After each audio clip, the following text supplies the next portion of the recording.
What's up, y'all? Talent here. Today we're going to be going over the results from the Baltimore Regional Championships, the first major official tournament in the Regulation H format. I made a prediction on some of the teams that were going to do well at this tour and some of the sleeper picks, just to go over some of them really quickly. I do think of the bunch that I picked to do well, the Flamigo, Maushold, and Electabuzz did exceptionally well, as well as Vivillon as well did really, really well. Salamence too, although I think Salamence and Sneasler were kind of cheats because they were already starting to pick up before the regional overall, but yeah, these three definitely, or these four, this block of Pokemon did exceptionally well. And we'll go into the results now, but yeah, I just wanted to point that out just to give myself some credibility coming into this breakdown. I was prepping for this tournament pretty hard, couldn't go due to some unfortunate circumstances, but I do feel pretty locked into the metagame. So if you want some more analysis before and after tournaments like this, please subscribe, leave a like on the video, and let me know what kind of videos you want to see in the future. Helps the channel out a ton. And yeah, with all that being said, let's break down these teams now. So starting off, we have Nicholas Morales. I believe this was his first tournament, and he won it with a really cool team. So he brought a Rain team, has a lot of standard components. Basically, everything is very standard on this composition of team, except for the Basculegion set is kind of interesting. We're running a Mystic Water instead of a Life Orb or a Choice Band set, so basically going for a little bit less raw power, but you have a Terra Water to make up for that on the water type moves. Definitely has weaker last respects overall, but maybe I just wanted to focus more on the water typing attacks on the Basculegion. It also does less recoil because of the Life Orb, so you can stick around a little bit more. I think that ended up being a difference maker in his top 4 match against Lorenzo Arce. So overall, yeah, definitely solid pick, a little bit more versatility than most players on the Basculegion. The Amogus, a clear Smog set, really focused on beating all the setup in the metagame, including the Dondozo, and most importantly of all, the biggest differentiation from other Rain teams coming into this tournament is the Maushold.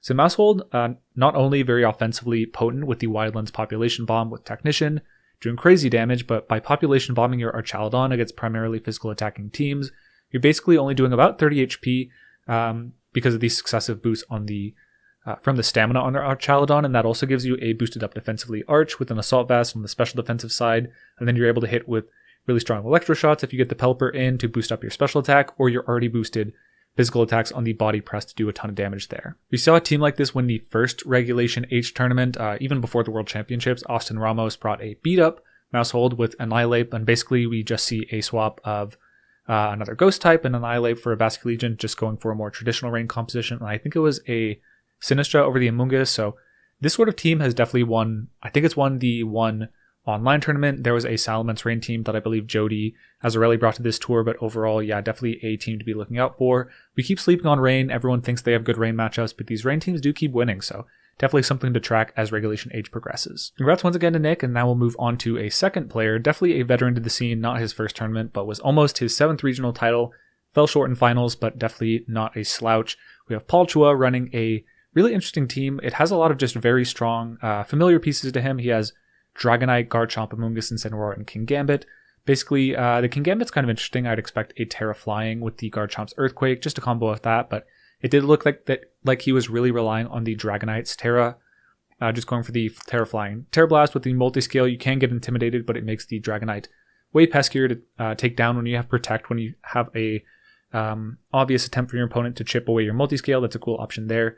And most interesting on the team is the Ninetales-Alola. I don't think many other players in the Day 2 even had Ninetales, and the few that do probably were running Aurora Veil on a Snow sort of setup team, but this team has no setup moves. It is purely there for the Ice type coverage, which is really strong into the opposing Dragon type cores, of which there probably were a lot. I do think Dragonite and Garchomp were picking up coming to this tour, also able to overturn a Pelipper's Rain or any other, weather from an opposing Pokemon. Freeze Dry is really effective against Pelipper because if they even try and switch in when you have Snow active, you can just knock that down to Focus Sash. And then we have Encore and Protect, so that's a cool combo. If someone tries to fake out your team, you can just Encore lock them. We saw that happen to Toiler Web on stream. A really impressive Encore lock late game from Paul, so just a team that I don't think really overwhelms you with offense immediately. It does have a lot of tools that you have to position around, but for a player of Paul's capabilities, it's definitely just serves to his strengths, just being able to outposition your opponent, and has a lot of cool defensive and offensive tools to do so. In third place, we have Dawei C, who is another player that I do think has been pretty undersung. In Scarlet and Violet, has had a really impressive run of tournaments. Even in Sword and Shield,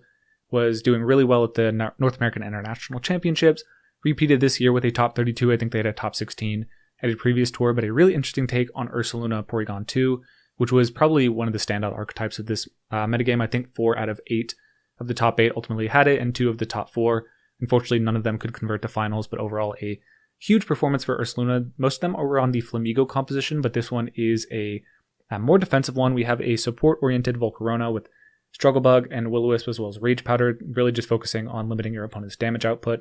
Grimmsnarl similarly has Light Screen, Reflect, and Spirit Break, and then Taunt for something like, I don't know, maybe an Amoonguss or opposing Trick Room setters. But yeah, then we have a Specs Goldengo going all out offensive, and then two really strong centerpiece Pokemon of Annihilate and Ursaluna. You don't have any ways to activate its Rage Fist naturally, but with just the natural bulk, you can really make your opponent's attack into it by going for multiple bulk ups. At some point, even though you don't have the Rage Fist boost, the Drain Punches start to be really threatening, bidding your opponents to boost up your offenses even further. And then obviously, as mentioned, the Porygon 2 and Ursaluna combination. The Ursaluna, if it gets into Trick Room freely with the Guts active, which you can do pretty easily with the Light Screen and the damage mitigation on the Volcarona, basically you can commit to a defensive turn 1 with the Volcarona, the Grimmsnarl, or the Porygon 2, and then the next turn bring in the Ursaluna. On switch in, you'll get the Flame Orb Guts combination activated, and then from there you can use your Trick Room turns to go on the offensive with your incredibly powerful Facade, Headlong Rush, and Earthquake. I want to point towards the Terra Fairy, because one thing these sort of teams can struggle against are opposing King Gambit with Swords Dance, so having a Terra Fairy to be able to resist Sucker Punch in Trick Room is definitely an option or an addition to the team that I appreciate a lot. And then next we have the Flamigo Ursaluna team that I think was really the standout of this tour. It was developed by Yotam Cohen and Toller Webb, and I believe Christopher Hahn was also in that building group, but definitely an interesting take. We have some standard elements on the Porygon 2, Amoonguss, Ursaluna, Incineroar, Goldengo. I think those Pokemon on this comp are pretty standardized. We saw them doing really well in the Victory Road tournament, piloted by Marco Fierro and Fede Campo, although they had a Tyranitar over the Flamigo. The Flamigo is a very cool choice because these teams have so they're really strong, but they can struggle against teams that try and run you over, like Rain, Size Spam, etc. So having something like Wide Guard Flamigo to handle those really strong spread moves, and then having Amoonguss to redirect the single target is a cool option there. And I want to look at the Terra Fighting on the Porygon 2. We saw actually Christopher knock out a King Gambit from full HP even after it had gone for Terra Dark with the special attack boost from the download, knocking it out in one hit. That's a really important terrestrialization on this team, because otherwise you don't have a lot in Trick Room. Essentially Safety Goggles, Swords Dance, King Gambit would be a nightmare for this team to play against, because you could get a Swords Dance up, be able to knock out the Goldengo, redirect around the Amoonguss, and then if the Porygon 2 didn't have an immediately threatening Terra type, you'd be able to knock that out as well. Incineroar can't switch in and give you a Defiant, and Ursaluna after 2 Swords Dance would fall to a Sucker Punch, I believe, and then you would just have Flamigo, which is definitely only having one Pokemon to beat a certain set of Pokemon can make those matchups pretty difficult, but having the Terra Fighting on Porygon 2 makes beating one of the most important Pokemon in the metagame, King Gambit, at least a specific set, way easier for the team, so I do appreciate that choice a lot as well. Flamigo, I think as mentioned on stream by a lot of the commentators, pairs up really well into the metagame. It's able to beat Goldengo unless they're very bulky. Close combat will knock them out, whether they've gone for Terra Steel or not, because of Scrappy ignoring the Ghost typing. You're able to just clean knock that out and pin those slots pretty effectively. Brave Bird, very effective against Amoonguss and Rillaboom. Close combat, solid against Incineroar as well. So also the many steel types in the meta mean that Flamigo is just such a strong Pokemon. There's not a lot of flying types in the meta. There's probably going to be some changes, but I do think that the Flamigo was definitely lightning in a bottle here, and I'm hoping to see it continue to be a strong pick on this team and future teams going forward. Okay, next up we have Christopher Hahn, same team. I'm not sure if there's any major differences. Looks like a substitute on their Ursaluna, Clear Smog over substitute, or a Clear Smog over Sludge Bomb on, and then outside of that, maybe some Terra type differences, but overall pretty much the same team. Congrats to him on his first Masters regional, going 10-1, the first seed overall, really impressive, and then continuing on through the bracket, winning the top 16, ultimately lost out in the top 8 to Delway, who, as we mentioned, got top 4, so definitely a great finish. We have Joe Castigliola with an incredible performance. This is one of the teams that I was seeing a lot on ladder, and it's really annoying. The Vivillon is at such a solid speed tier. I highlighted it coming into this tour, but you're able to sleep powder anything that is not basically Flamigo speed tier 90. This one, Vivillon, is 89 speed stat, so you're able to outspeed everything that's not. I think Annihilate is also 156, so think your max speed Archelodon, your max speed Glimmora. That's not that effective against Goldengo, but you do outspeed it with and you can hit it with a Hurricane, I guess, but you really want to be sleep powdering things or outspeeding. Overall, an incredible pick. Outside of that, has a great defensive mode on the team. We have a Porygon 2, Primarina, Incineroar, and Garchomp. I think the Garchomp Vivillon combo is very cool. Actually, just to give Z some credit here. I do think that it was a King Gambit Assault Vest set on the Goldango that was on this team that was really popular online. The Terra Flying with the Garchomp was a cool combo, but Z made an strong choice to switch for the Goldango over the King Gambit, so way more offensive, can take advantage of the Rage Powder on the Vivillon a little bit better than the King Gambit could otherwise, so I do think it's a strong pick overall, as well as just functioning really well on the team as a whole. However, that King Gambit was a low kick one, I believe, so you do open yourself a little bit more to, again, a Safety Goggles King Gambit potentially, or even Assault Vest. So having the Porygon 2, we see it switch to the Terra Fighting Terra Blast set, again, just trying to very, very deliberately check those King Gambits that were running rampant in the metagame, so I do think, interesting that the dominant Terra type on Porygon 2 is fighting right now, but worth taking into account if you are a King Gambit player. You might not just be able to run over opposing teams with the Swords Dance Terra Dark Black Glasses set that you otherwise were before this tournament. Next up, we have, as mentioned, this is pretty much the same team that Marco Fierro and Fede were able to do well at the Victory Road Tour. I think it was a Terra Flying set instead of the Terra Fairy on the Tyranitar. Might be kind of targeted to the... Actually, there's a lot of changes here. Yeah, the Porygon 2, once again, Terra Fighting. The Tyranitar now a Terra Fairy to resist a King Gambit's hits. Basically, if you go for Terra Flying, at some point you're forced into that against a King Gambit team. Suddenly you're just getting knocked out by +2 Sucker Punch. But Terra Fairy, you can, lose your weakness to the fighting type moves, which would otherwise hit you really hard, and then still be able to resist the dark type from the King Gambit. So that's cool. Other than that, a lot of similar elements. A substitute Earth Luna, which is a cool set. I don't think I went into too much detail on it for Chris, but the idea is if your opponent thinks you're going to protect to get your guts active, you can go for substitute. Similarly, if it's the last turn of Trick Room, there's a bit of a mind game where you can go for substitute or attack, and your opponent kind of has to take that into account. Instead of just going for safe double protects, they might have to attack that turn to prevent the substitute from to go up, so you can actually swing battles that would otherwise be kind of a lock for them with this one move slot in exchange for no Earthquake. Next up, we have the top Dondozo team at the tournament. In top 8, we have a pretty standard Dondozo set and Tatsugiri set. I guess Taunt is kind of non-standard, but yeah, a Focus Sash set. Beyond that, we have a cool Annihilate on this team. That really goes back all the way to Regulation A, honestly, when people were just like, okay, just knock out Dondozo's biggest threat with the Annihilate, or at least threaten a knockout, and then just go for the Dondozo suite from there. But this Annihilate also has another cool tool in coaching, where you can go for coaching onto King Gambit or Dragonite, make them really potent sweepers without needing to set up. This Dragonite can go to +1 special defense with the Assault Vest, and then +1 attack and +1 defense in one turn if you play the Annihilate correctly, and that can be really threatening. A lot of the counters to Dondozo naturally, things like Amoonguss, just get knocked out by Terra Flying, coached up Terra Blast really easily, so that's a cool option.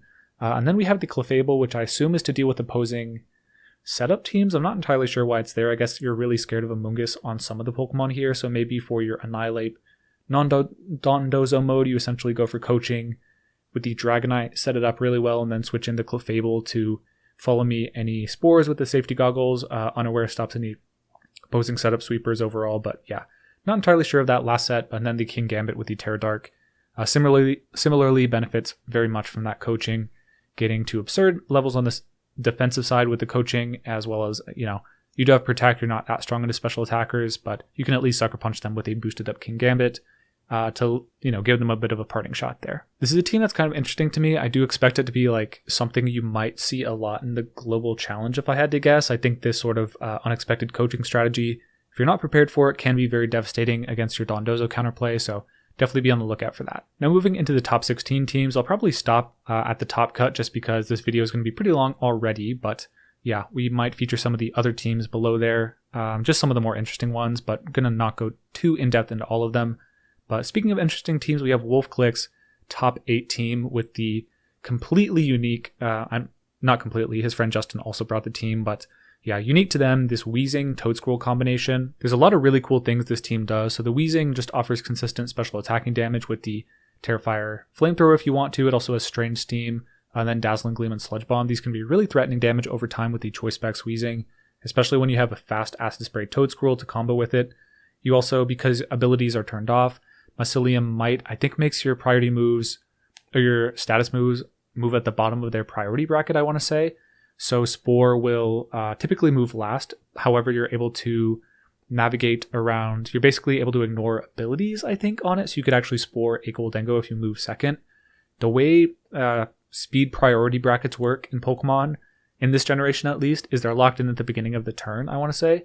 That's why there's some weird interactions you can do with Encore plus Quick Attack. Basically encoring your own. I know Geo did this in one clip a long time ago, but you could have a Quick Attack Zacian, go for Behemoth Blade the previous turn, and then lock in Quick Attack, then Encore yourself, and it would actually lock you into a +1 priority Behemoth Blade. This works similarly where your priority will be not lowered one bracket on the Spore if you have Weezing on the field at the start, and if you switch it out, you'll keep the property of Mycelium Might, where you're able to Spore a Goldengo or anything else that would be immune to it.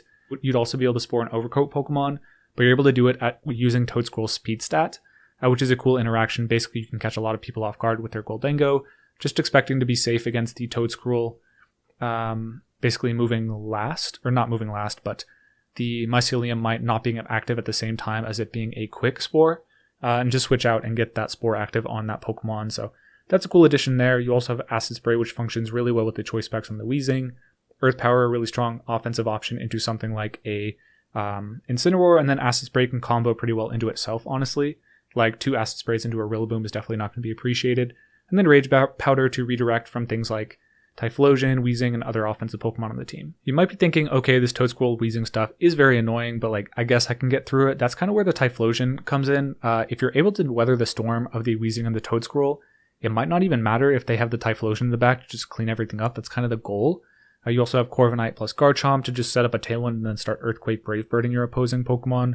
Palmet's interesting. It's here exclusively for the, I think, the Fake Out plus the offensive pressure of both Close Combat and Double Shock. There might be some water types that are a little annoying to play with this team, so if you have Double Shock to pressure Terra or just knock stuff out, as well as Fake Out. We don't see Revival Blessing, which is kind of Palmot's signature, which is cool, but definitely Wolf and Justin identified that they didn't need it as well.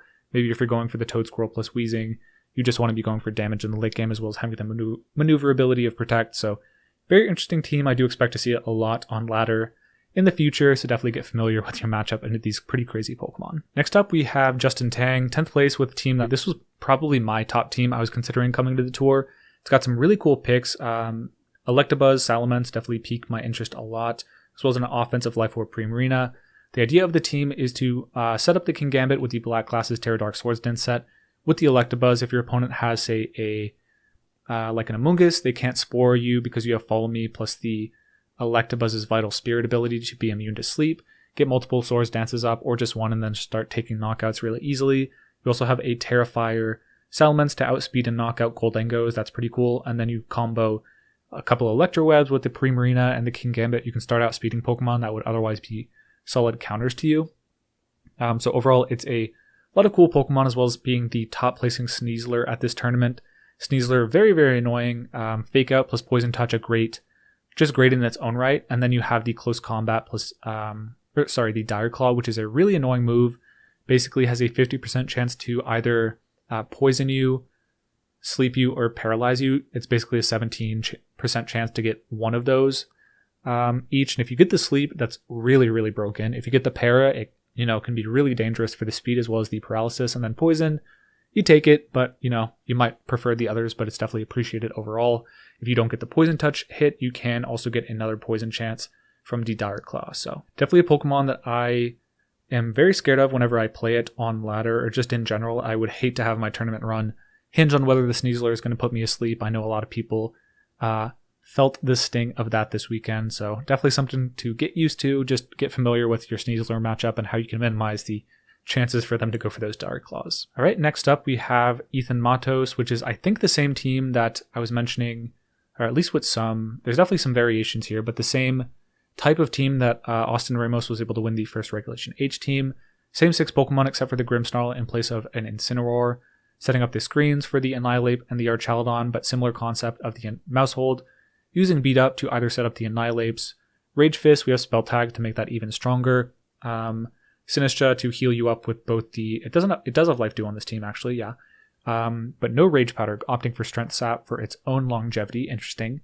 But the idea of this team is set up the screens, get the Annihilate bulked up, and then have it beat up.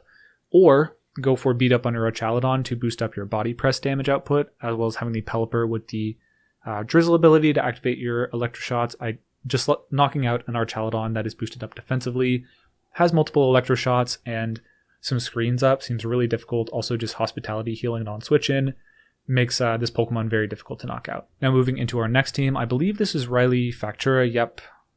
Overall, really excellent player. I think has the third most regional wins of all time behind Paul Chua, who got second at this one, and then Wolf, of course, I think has 9 at first place. But a very, this team isn't standard by any means, but it has a lot of standard components. I don't think Whimsicott is like very common as a beat-up user on Annihilate teams, but Riley really favored it here instead of the Mouse Hold, able to set up Tailwind as well, instead of just the Mouse Hold, who is only pretty much able to set up the beat-up as well as taunt some Pokemon. And then I do like the Whimsicott over Mouse Hold because of the Goldengo in the team. Essentially, you can get at a Nasty Plot early game with the Incineroar and the Rillaboom supporting it with Fake Out.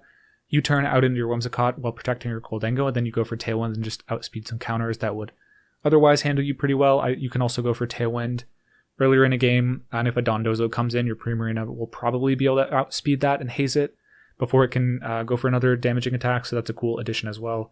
Strong team. I kind of looks like a typical Riley team where it's just all completely accurate moves where he is just going to try and outplay you, and he doesn't necessarily have favorable matchups into everyone, but he does just give himself the room to play into everyone. Next we have Aaron Wegder getting 13th place with an Incineroar, Tauros, Aqua with a Life Orb. That's really interesting. And then outside of that, looks like a fairly standard team outside of the Farigiraf. So yeah, we've seen a lot of these Tailwind teams with Glimmora just taking advantage of being able to move first and go for a very strong Meteor Beam plus the Power Herb. This team just offering for the Farigiraf as a hard stop to Trick Room with Imprisoned Trick Room, as well as Protect. That could be solid against people trying to stall out your Protect turns in Trick Room. That's kind of cool. My main takeaway from looking at this team was probably try out the Life Orb Tauros. The damage output might just be really impressive. Beyond that, a pretty standard take on Tailwind, I would say. Now we have a team that was featured on stream, but unfortunately didn't get to shine because I think Dalway just had an exceptionally strong matchup with Covert Cloak, Strugglebug, Terra Dragon Volcarona. All special attackers on this team, so very, very weak to Light Screen and Strugglebug, which, as well as Snarl, but that isn't that common, but unfortunately was what they ran up into here. Has a Volbeat. I know Illumise got a top, or at least a day 2 at a previous tournament, but I don't think Volbeat did. I'm not sure what differentiates them in terms of moves. Maybe it is just like Sunny Day and Rain Dance, but going for double weather here, so you can either set up Tailwind plus the Typhlosion and a Sunny Day, or Tailwind plus the Primarina with Weather Ball, which can actually use both of the weathers, or Hyper Voice with the Rain, and then Archaludon taking advantage of the Rain after the Power Herb is consumed for the Electro Shot. You can go for a Rain Dance and go for more after that. The Espathra is kind of interesting as well as a special attacking support and damager with the Illumina Crash to lower special defenses of opposing Pokemon to let the Typhlosion or the Primarina or even the Archaludon clean up, but it also is able to go for strong expanding forces with Terra Psychic in its own right with the Indeedee. So overall, a pretty crazy team. Excellent run here. Unfortunately, just ran into a brick wall in Dalway in the top 16 set. Next up, we have another Sneasler team. Honestly surprised we didn't see more Sneasler in the cut, but yeah, we have a kind of standard, or another pretty similar team to the one that Toller and friends were able to pilot to a deep run. Basically the same sets, probably a little bit more reminiscent of Christopher's variation, and the Flamigo is a Sneasler here, so going for another fake out Pokemon, so definitely strong. Unburdened Focus Sash, I'm definitely more in favor of the Poison Touch set for consistency's sake, but yeah, definitely Unburdened Focus Sash, no slouch either. You lose the Focus Sash, and if you were maybe getting outsped by like a Typhlosion or something, and you just needed to outspeed it for one more hit, Choice Scarf Typhlosion that is, you could, burn the Focus Sash and then outspeed it next turn and finish off with a Dire Claw. Not lingering too much further, I believe, yeah, Kyle Livinghouse. I didn't know he was actually, I wasn't tracking his run very well, but yeah, he ended up getting top 16 at this tour with a very offensive team. We have Terra Stellar, Grassy Seed, Unburdened Sneasler. Okay, Terra Stellar, you don't think about it because you're more pressed about the Dire Claw activations, but the attack style on this Pokemon is 130. Terra Stellar Close Combat goes hard, and Dire Claw goes hard pretty well as well. Pretty interesting team overall. Definitely focused on setting up the Quiver Dance plus Life Orb on the Volcarona. That's cool. Bug Buzz, usually we see Giga Drain, so just using the healing on the Rillaboom to offset the Life Orb damage, and then a Glimmora trying to set up the Toxic Spikes with the Focus Sash. No Power Herb, that's pretty uncommon these days, but overall looks like a pretty well-balanced team. There's no speed control, obviously, just one setup Pokemon. The focus here is just to outplay your opponent with Fake Out, as well as just general type synergy. Kyle, a great player, not surprised he was able to pull that strategy off for a top 16 here. Next up, we have Eric Bush using, I believe, a variation of the team. Actually, this looks identical. No, the King Gambit I don't think was Terra Dragon on the team that won the Victory Road tournament. But yeah, a lot of similar components here, essentially running a Choice Band Basculegion with Terra Grass Archalon, basically a rain team that can beat Amoonguss pretty consistently. And then King Gambit as an option against opposing King Gambit, plus Rage Powder. You have a Low Kick, Safety Goggles King Gambit for that. Basically having as many options against Rain on a team that is known for... And then the standout set is the Salamence, which we saw from the Victory Road winning team, but essentially just going for Draco Meteor to do a huge chunk of damage with the Life Orb. The speed tier on the Salamence, as mentioned, very good. Able to just move before most Pokemon in the metagame. Air Slash a little more consistent, but less damage than Hurricane would be. But you're able to flinch some Pokemon and lead it when you don't want to lead the Pelipper. Basically go for a Tailwind. In any situation when Pelipper would be a bad lead, you're probably going to end up leading the Salamence instead. Now we have Ben Grismer running the top Psyspam team at this tournament. I guess that's not technically true. The Espathra team is probably the top one, but this one definitely feels more like the traditional Psyspam stuff. Basically, you have a Whimsicott with Sunny Day to combo with the Delphox is Heat Wave really well, and Indeedee to set up the Psychic Terrain for your Expanding Forces to do a ton of damage. We have Focus Blast to be able to basically knock out a Tyranitar, I would assume. That's a cool set. And then we also have the Psychic Seed Unburden, Throat Chop, Terra Dark set to combo with the Indeedee Male. This set is mainly there to go for a Terra Dark Throat Chop against things like Goldengo, basically ghost types that would otherwise wall its coverage pretty well. Goldengo notably immune to both Dire Claw and Close Combat if they have not gone for a Terastallization. So being able to threaten them to Terastallize with the Terra Dark Throat Chop is very cool. Masshold is just a generally strong offensive option with non-priority taunt, which can be a problem for the Psyspam team sometimes fitting that in, but you do have it for things like Amoonguss, which could otherwise be kind of annoying. If they have a strong defensive Terra into you, they could get cute with it, but yeah, just generally going for the very strong power of the Wide Lens Technician Population Bomb, as well as an additional, or really your only Follow Me user on the team, so redirecting attention from opposing priority moves or just moves that would otherwise knock out your strong sweepers like Delphox, Basculegion, and Sneasler. As I just said, Basculegion, the last sweeper on the team, it's a Choice Scarf adaptability set. Not working that well with the Sunny Day on the team, but you do have a Terra Grass to redirect around Amoonguss. If you have not already gone for your Pokemon, your allies have not been knocked out and boosted up your last respect's damage, you can go for a Terra Grass, Terra Blast if you want to go for that. Also, a fast flip turn led with Delphox is pretty cool. You can threaten a Wave Crash, Heat Wave if you want to, or you can just threaten flip turn and then switch into the Indeedee and go for Expanding Force right off the bat. So that can break a Focus Sash as well as take a knockout that way. So a lot of cool offensive options on these teams. Definitely a great option for Ben. He's known for these really offensive teams, and no surprise to see him go very deep in the tour with it. Now we have another really interesting team. This one is offering, I think, not the highest placing Typhlosion team overall. Wolfey does get that honor, but yeah, one of the top ones overall with a lot of cool picks. We have Hydreigon. I think it's the only Hydreigon in the top cut overall. Yeah, James Evans just missed with his, but it is an Assault Vest set with Snarl, with Terra Poison, which can really wall out certain teams. Like you're strong against Archaludon because you can Terra out of the Body Press weakness. You can then be tanking hits really well with the Terra Poison, Assault Vest plus Snarl. Basically, the Archaludon's not going to do a lot of damage from there. You have a Talonflame with Quick Guard to block any Sucker Punches into your otherwise frail team, particularly the Typhlosion really appreciates that. And then you have Sunny Day to boost up the Typhlosion's damage output. King Gambit is running a Low Kick set to be able to deal with the opposing King Gambits whenever you don't have the Quick Guard active.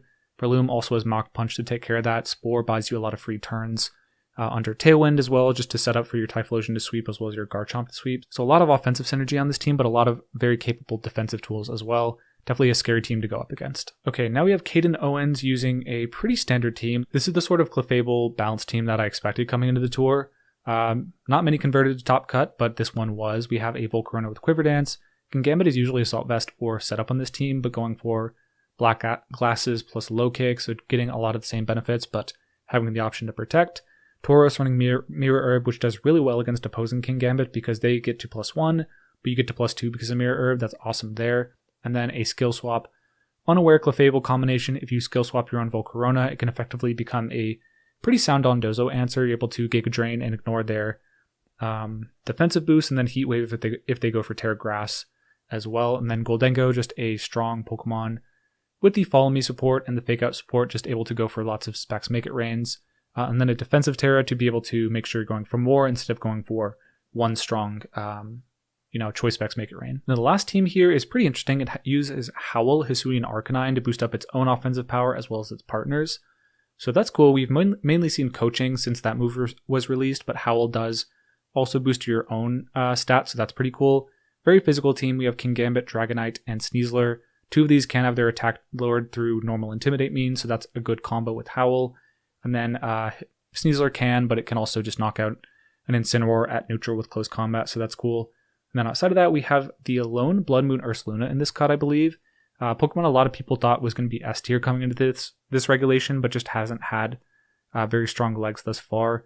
Combos well with Tailwind. You can go for Tailwind plus Terra Normal Blood Moon and wipe pretty much any Pokemon that doesn't resist it off the face of the earth. So cool combo. The Howl Arcanine is definitely the standout on this team, though. You get a howled up Kingambit and then go for a Swords Dance. It's just going to be so hard to deal with. So that makes up for the lack of black classes and the improved utility of Safety Goggles, just being able to ignore Amoonguss. So a lot of cool stuff on this team overall. So I'm going to look at all the day 2 teams that kind of pique my interest. There is this one by Keen Campbell. I believe this is a Joeux X9 team originally, but the idea is to use Torkoal not really offensively, but as a supporter setting up the Sun. You can go for Overheat plus Eject Pack to switch your Torkoal out offensively. Overall, definitely plays to a very offensive sensibility, which I know Kian and Joe are very strong at. I definitely don't think this team is inherently that strong, but probably just plays to their strengths really well. Moving on along, I think this team by Zhejiang is very similar to Justin Tang's, but has a little bit of a differentiation with the Chandelure and the Ursaluna Blood Moon. No more of the Primarina and I think the Swords Dance set of the Kingambit, as well as the Salamence. So lots of different stuff here, basically focusing more on Trick Room than the Electroweb offensive modes. Blake Silver had a cool finish here with what looks like a pretty standard Rain team. Okay, never mind. Very off standard with the Pelipper item on the Choice Scarf, being able to just outspeed a lot of things and hit them with Weather Ball. You turn out to a more offensive threat, Hurricane stuff, that's cool. And then a Quaquaval as the main offensive water type sweeper instead of Basculegion, with Moxie, Aqua Step, and Close Combat. That's really interesting. I definitely want to try that out. But yeah, very cool team from Blake there. Brendan Zhang has a really interesting take on Rain with Choice Scarf Samurott as the offensive Rain sweeper, as well as Electabuzz and Amoonguss as Follow Me and Rage Powder users to really support the Gholdengo offensively, as well as a Sneasler with Fake Out to allow for even more Gholdengo setup. Seems like the focus of this team, Eject Button, Pelipper, also pretty crazy. Just really prioritizing, switching in, getting the Rain in, getting the Rain active, and then coming right back out. Samurott's kind of cool. It does have Flip Turn, plus Sharpness, Razor Shell in the Rain. That could be doing a lot of damage, but yeah, really interesting pick overall.